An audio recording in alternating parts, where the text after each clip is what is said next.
What's going on, guys? Welcome back. Today, we're going to continue looking at our principles of the Constitution. We've looked at 4 of them so far. Today, we are going to look at the 5th one, principle number 5, which answers the question, how is power distributed?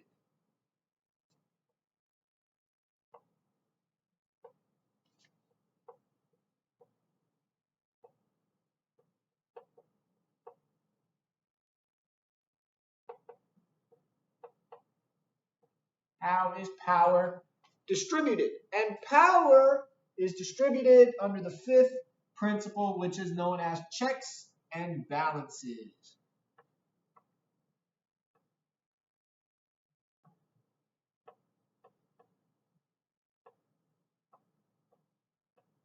Checks and balances. And so it's this idea and this belief that power will be balanced amongst the 3 powers in government through checks within each one. Each one had the ability to check the other or to put the other one in their place or to say, whoa, chill out, you're doing too much. Something like that. And so today, we are going to take notes. We're going to look at where this idea comes from. It comes from the Enlightenment time period. And so an Enlightenment thinker, a man by the name of Montesquieu,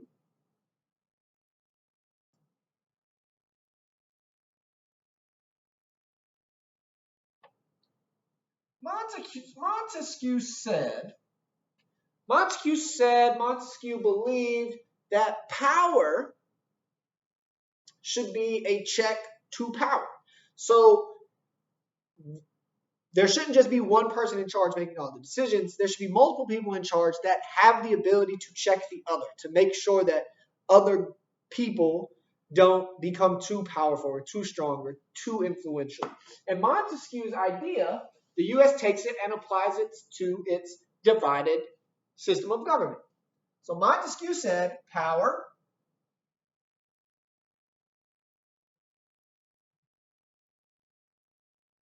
should be a check on, or I'm sorry, a check to, not to power.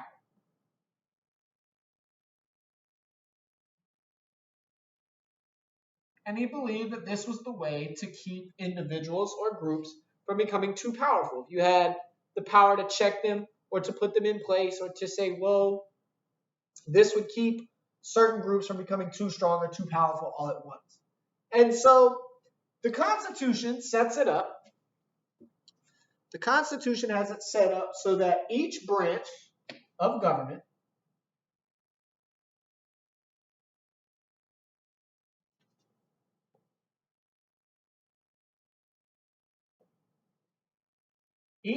would have certain checks over the other 2.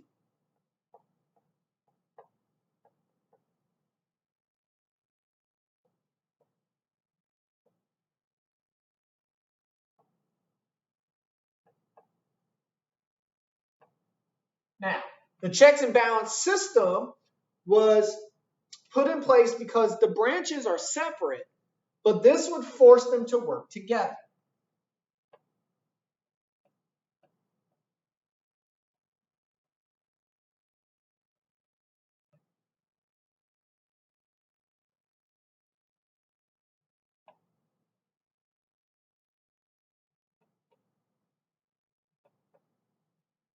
All right?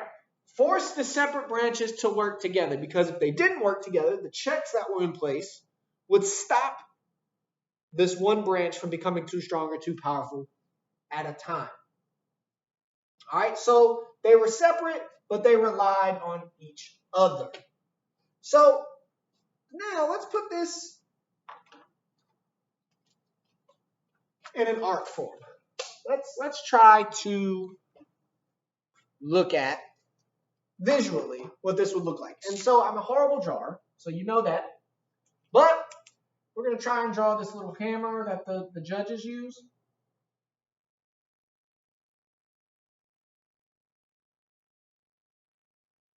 And it beats on the little thing right there. So this is the judicial branch. If I could spell, that'd be helpful. So the little gavel, that thing, this is the judicial branch. All right, and then you have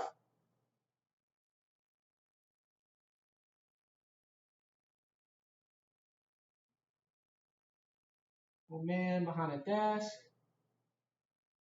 the executive branch. Okay, and then you have that chamber, the group.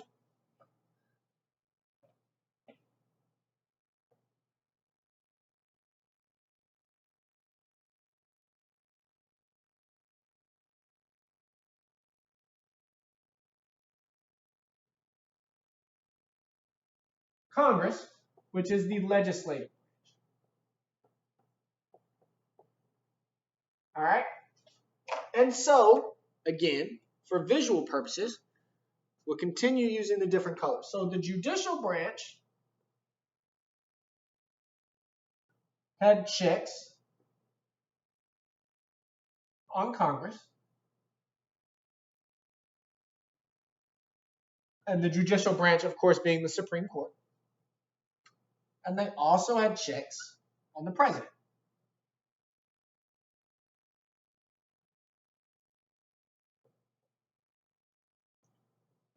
Okay? Congress had those same checks, well, not the exact same, but Congress also had checks on the Supreme Court.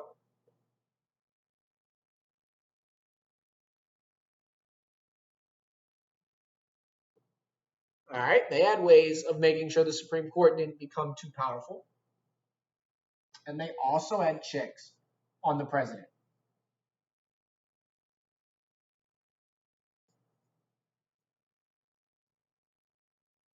Ways of making sure the president didn't have too much power. But the president or the executive branch also had checks on the other two. So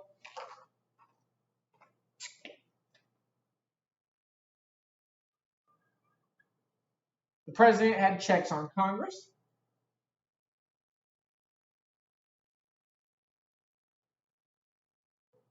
And checks on the Supreme Court.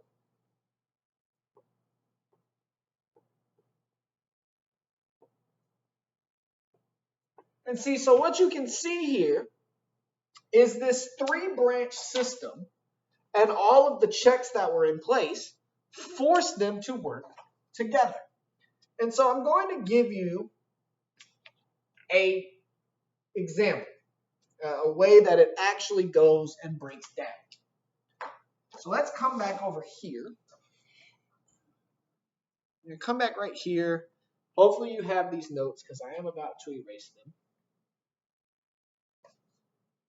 I'll start on this side.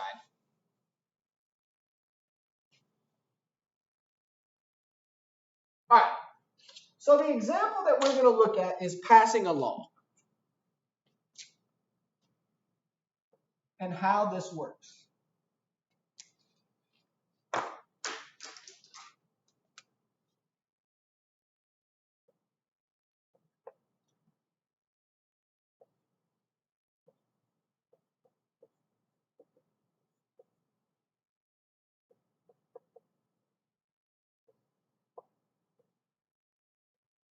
Okay, passing a law. So we start with the legislative branch. The legislative branch and Congress and all the senators, or even the House of Representatives, it goes from there too. But the legislative branch, right? Well, we discussed in a previous video that the legislative branch has the power to create laws. And so the legislative branch says, we create this law.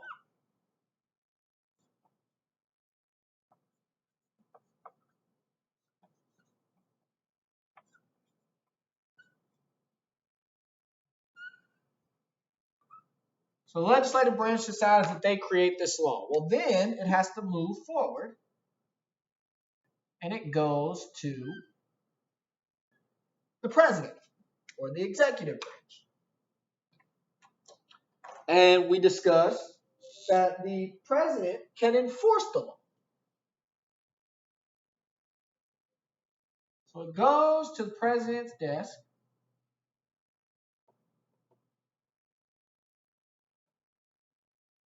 Now the president has two options. The president can A,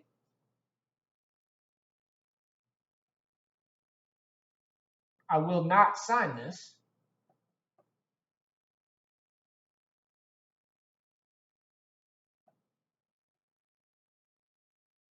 So that's one option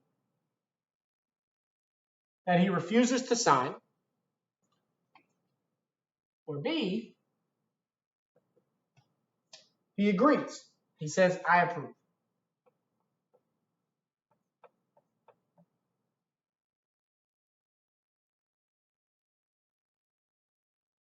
Okay, and each one has certain things that will happen. If he decides not to sign, well, that's enforcing his check on Congress, and it goes back. If Congress and he agree, then it moves on once again to the Supreme Court. And the Supreme Court has the power to determine if the law is constitutional. And so it goes to the court.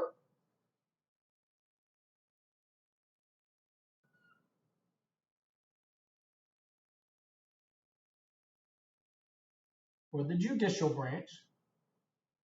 And once it's there, the judicial branch also has options. They have option A,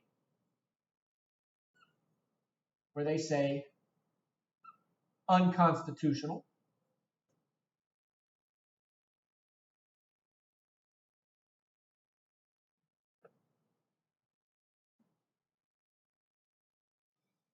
Again, enforcing their check on power, where just like when the president denied it, it would go back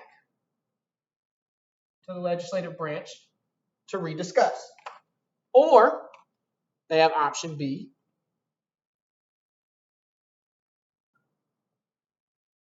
where they say perfect.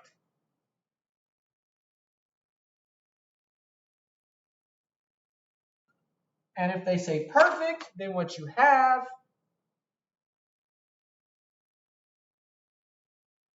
is a new law.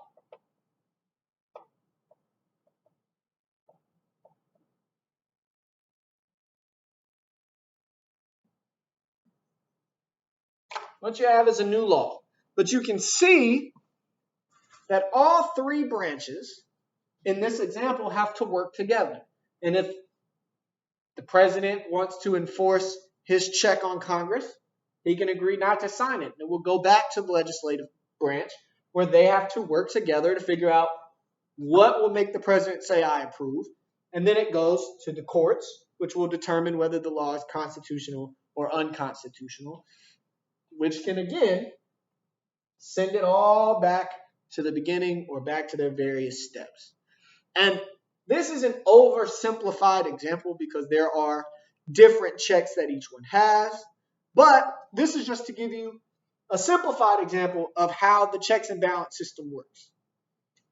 And we're going to stop here for today. This is the one principle we're going to look at for today. You do have an assignment on Canvas, so be sure that you're looking for that. If you have any questions about principle number 5, checks and balances, the notes for today, previous principles, or the assignment, reach out to me, let me know. And as always, have a great day.